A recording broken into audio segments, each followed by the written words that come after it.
नमस्कार दर्शक बंधु आज हूँ गुरुवार दिन डिसेम्बर मास 18 तारिख आसतु जानिबा आजिर संपूर्ण खबर आ देश दुनिया सबु बड़ खबर उपरे नजर पकाइबा ता पूर्वरु चैनल नुआ आसीथिले चैनल को सब्सक्राइब करी पाखरे आसुथिबा बेल आइकन को ऑन करी रखंतु प्रतिदिन एमिति न्यूज वीडियो सर्वप्रथमे देखिबा पई तबे आसतु आजिर गुरुत्वपूर्ण खबर गुडिको उपरे नजर पकाइबा।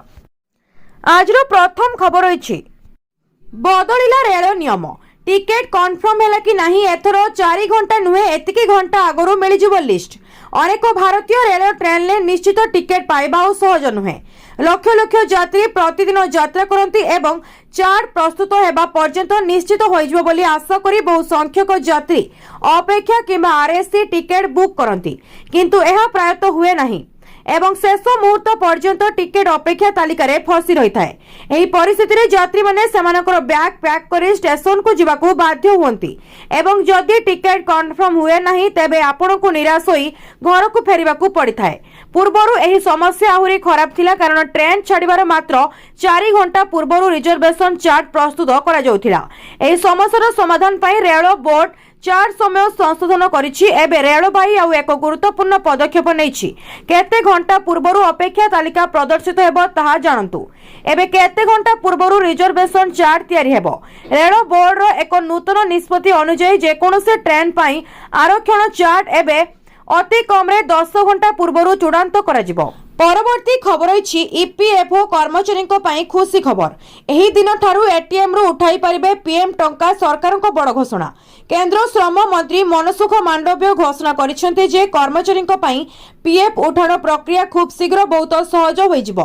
से कहिसेंते जे मार्च 2026 सुधा कर्मचारी माने यूपीआई एवं एटीएम माध्यम रे सेमानक पीएफ अकाउंट रु सीधा सळक टंका उठाण करि परिबे। यार अर्थ होछि पीएफ पांठी उठाण एबे बैंक रु टंका उठाण परि सहज होई जिवो। पीएफ उठाइबा आ एक असुविधा हेबो नाही। मनसुख मांडव्य स्वीकार करिसेंते जे एपर्यंत लोकंको पीएफ उठाइबा पाई अनेक फॉर्म पूर्ण करबा को पडुथिला जहा साधारण कर्मचारी मानकु असुविधार सम्मुखीन करुथिला। एबे एही प्रक्रिया संपूर्ण डिजिटल एवं सुगम हेबो। सरकार पूर्वरु पीएफ अकाउंट गुडी को यूएन आधार एवं बैंक अकाउंट सहित लिंक कर सारिछंती। एबे डेबिट कार्ड एवं एटीएम विकल्प जोड़ा जिवो। एहा आवश्यक हेले कर्मचारी मानकु तुरंत सेमानकर पीएफ बैलेंस रो 75% पर्यंत उठाइबा को अनुमति मिलिबो। नूतन व्यवस्था किपरि काम करिवो सर्वप्रथमे पीएफ अकाउंट को यूपीआई सहित लिंक करबा को पड़िबो। एथिपाई यूएन सक्रिय एवं बैंक अकाउंट आधार एवं पान सहित लिंक होइतिबा आवश्यक। परवर्ती खबर होइछि अष्टम वेतन कमिशन को नहीं सरकार को अपडेट बढ़िबो दरमा सरकार देले बड़ अपडेट अष्टम वेतन कमिशन केबे लागू हेबो ताकू नहीं चलिछि आलोचना। वर्तमान सरकार संसद रे एक सीधा सड़क उत्तर दैछंती जहा स्पष्ट करिछि जे अष्टम सीपीसी पई प्रस्तुति द्रुत गति रे चलिछि। अष्टम वेतन कमिशन वर्तमान सरकारी कर्मचारी एवं पेंशन भोगी पई सबुठारु चर्चित विषय। समस्ते जानिबाकू चाहते जे दरमा एवं पेंशन केबे वृद्धि हेबो एवं 2026 बजेट रे कोनोसी बड़ घोषणा कराजिबो कि नाही। सरकार कहिसेंती जे वर्तमान केंद्र सरकार को पाखरे 50.14 लाख कर्मचारी एवं प्राय 69 लाख पेंशन भोगी कार्य करुछंती। सेमाने समस्त अष्टम वेतन कमिशन नूतन दरमा एवं पेंशन संशोधन परिसरभुक्त। यार अर्थ होछि नूतन वेतन कमिशन लागू हेबा परे सेमानकर दरमा एवं पेंशन उपरे सीधा सड़क प्रभाव पड़िबो। लोकसभा रे अर्थ राष्ट्र मंत्री पंकज चौधरी कहिसेंती जे अष्टम सीपीसी संपर्क रे विलंब विषय चिंता करिवार कोनोसी आवश्यकता नाही। कमिशनर यार गठन बा स्थापना तारीख ठारू 18 मास मध्य यार सुपारिश दाखल करिबो। 50 लाख रु अधिक केंद्र सरकारी कर्मचारी एवं प्राय 6.9 लाख पेंशन भोगी अष्टम वेतन कमिशन को सीधा सड़क लाभ पाइबाकू जाउछंती।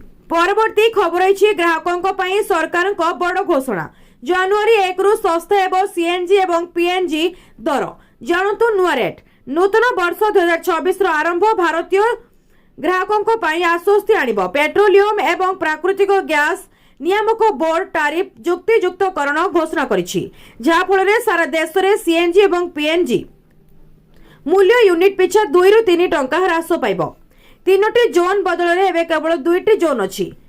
पीएनजीआरबी सदस्य एके तिवारी एके स्वतंत्र साक्षात्कार कहते जे नियामक गैस बंटन गठन को सरल करिछि। दूरता आधार में पूर्व शुक्ल को 3टी जोन में विभक्त कर किंतु यहाकू वर्तमान 2टी को ह्रास कर नूतन नियम अनुसार जोन 1 एवं देशव्यापी सीएनजी एवं घरोई पीएनजी ग्राहकों प्रযোज्य है। जोन 1 दर वर्तमान 54 रखा जहाँ यथाक्रमे 80 एवं 107 रु ह्रास पाई। परिवर्तन साधारण लोकों पॉकेट रु 2 ରୁ 3 टंका ह्रास हेबो। किए लाभवान हेबे एही नूतन शुल्क गठन भारतर 40टी सिटी गैस बंटन कंपनी अधीन 312टी भौगोलिक अंचल को कभर करिबो। परवर्ती खबर अछि ओडिसा रे 2 दिन पई येलो वार्निंग होई जंतु सतर्क। राज्य में गत किछि दिन धरी शीत लहरी जारी रही। आभ्यंतरीण ओडिशार सुंदरगढ़ कोरापुट एवं कंधमाल गोटे किंबा 2टी स्थान में घनरू अति घन कुहुड़ी देखा मिली। सेहीपरि कलाहांडी और झारसुगुड़ा आदि जिले में केतेक स्थान में हालुकारू मध्यम धरणर कुहुड़ी पड़ी। आसंता 2 दिन 3 जिले में घन कुहुड़ी नहीं आंचलिक पाणीपाग विज्ञान केन्द्र पक्षर सतर्क सूचना जारी कर येलो वार्निंग जारी होइतिबा जिलागुड़िक मध्य सुंदरगढ़ कोरापुट और कंधमाल रही। अन्यपटे कलाहांडी सुंदरगढ़ झारसुगुड़ा कोरापुट और कंधमाल गोटे 2टी स्थान में हालुकारू मध्यम धरणर कुहुड़ी पड़ा नहीं पाणीपाग केन्द्र पक्षर पूर्वानुमान कर 19 ରୁ 23 तारीख पर्यंत राज्य में पाग सुखिला रही पारे।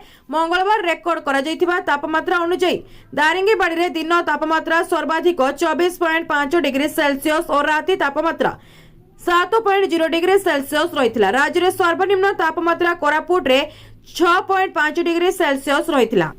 परवर्ती खबर अछि विवाह सीजन सुना दर में बड़ परिवर्तन। जानतु 24 ରୁ 18 कैरेट पर्यंत गोल्ड रेट केते अछि। रेकर्ड हाई रे पहुंचबा परे एबे सुना रूपा दर बड़ धरणर ह्रास पाइबाकु जाइछि। 17 डिसेंबर सकाळे सारा देश रे सुना दर ह्रास पाइथिबा देखिबाकु मिलिथिला।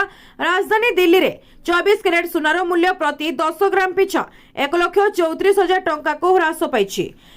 मुंबई रे मूल्य प्रति 10 ग्राम पिछा 1,33,850 टंका। आंतर्जातीय बजार में सुनार स्पॉट मूल्य प्रति आउंस 4,277.42 डॉलर रही। दिल्ली में 24 कैरेट सुनार मूल्य प्रति 10 ग्राम 1,34,000 थिबा बेले 22 कैरेट सुनार मूल्य प्रति 10 ग्राम पिछा 1,22,840 टंका रही। आज भुवनेश्वर में 24 कैरेट सुना दर 1,33,850 टंका थिबा बेले 22 कैरेट सुना रेट 1,22,690 टंका रही। उपरोक्त सुना रेट रे सूचक एवं जीएसटी टीसीएस और अन्य देय मिसी सठिक रेट पाई आपणकर स्थानीय अलंकार सहित जोगाजोग करंतु। सेपटे सुना परी रूपा मध्य बुधवार सकाळे ह्रास पाइथिबा देखिबाकु मिलिथिला। मूल्य किलोग्राम पिछा 1,69,000 को ह्रास पाइछि। परवर्ती खबर अछि एनपीएस रूल चेंज। अवसर पर टंकार टेंशन खत्म। एबे एकाथरके उठाई परिबे एते परसेंट टंका। जदि आपण नेशनल पेंशन सिस्टम रे टंका जमा करूछंती तेबे एही खबर आपणक पई बहुत उपयोगी।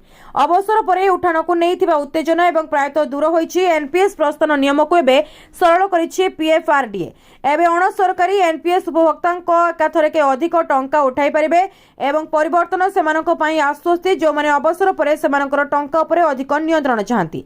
एबे आपण एकाथरके आपणकर 80% पांठी उठाई परिबे। नूतन नियम अनुसार अण सरकारी एनपीएस उपभोक्ता माने सेमानकर मोट पांठीर 80% पर्यंत थरके उठाई परिबे। पूर्वरु एही सीमा केवल 60% थिला एवं बाकी परिमाण पेंशन पई विनियोग करबाकू पड़िथिला। एबे जदि आपणकर मोट पांठी 12 लाख टंका अतिक्रम करे तेबे आपण सीधासळख 80% उठाई परिबे एवं केवल 20% पेंशन योजना पई व्यवहार करबाकू पड़िबो। 8 लाख रु 12 लाख पांठी थिबा लोकंक पई सरलीकृत नियम। 8 लाख रु 12 लाख पर्यंत एनपीएस पांठी थिबा लोकंक पई मध्य नियम सरलीकृत करा जायछि। परवर्ती खबर अछि नुआ वर्ष रे एकाथरके 2टी सुभद्रा किस्ती। नुआ वर्ष रे एकाथरके 2टी किस्ती पाइबे सुभद्रा हिताधिकारी। नुआ जोड़ी होइतिबा हिताधिकारी अकाउंट को एकाथरके 2टी किस्तीर टंका ट्रांसफर हेबो। 2टी किस्ती देबाकू जनवरी प्रथम सप्ताह रु कार्य त्वरान्वित कराजियो बोली उपमुख्यमंत्री प्रभाती परिडा कहिसंती। से कहिसंती जे सुभद्रा योजना पई एबे आमे एक पोर्टल खोलिछु जाको 21 वर्ष होला सेमानकू आमे सुभद्रा पोर्टल ले संयोग करूछु। जो माने योग्य होछंती सेमानकू सुभद्रा टंका प्रदान करा जिवो। जो माने नुआ रे जोड़ी हेउछंती सेमानकू एकाथरके 2टी किस्तीर टंका दिया जिवो। जो माने किछि पाई नथिले बोली चिंता करुथिले नुआ वर्ष पई आसु आसु से अभियोग आउ रहिबो नाही। ସମସ୍ତେ ସୁଭଦ୍ରା ଯୋଜନା ଟଙ୍କା ପାଇବେ। ଯେବେ ସୁଭଦ୍ରା ଯୋଜନାରେ 17 ଲକ୍ଷରୁ ଅଧିକ ନୂଆ ହିତାଧିକାରୀ ଯୋଡ଼ି ହୋଇଛନ୍ତି। 17,83,251 ମହିଳାଙ୍କୁ ଆନୁଷ୍ଠାନିକ ଭାବରେ ଯୋଜନାରେ ଯୋଡ଼ା ହୋଇଛି। ସେହିପରି 9,36,283 ଆବେଦନକୁ ରିଜେକ୍ଟ କରାଯାଇ ବୋଲି ଉପମୁଖ୍ୟମନ୍ତ୍ରୀ କହିଛନ୍ତି। ସେପଟେ ଗତକାଲି ସୁଭଦ୍ରା ଯୋଜନା ପାଇଁ 295 କୋଟି ଅତିରିକ୍ତ ବ୍ୟୟବରାଦ ବିଧାନସଭାର ଅନୁମୋଦନ ପାଇଁ ଉପସ୍ଥାପନ ହୋଇଛି।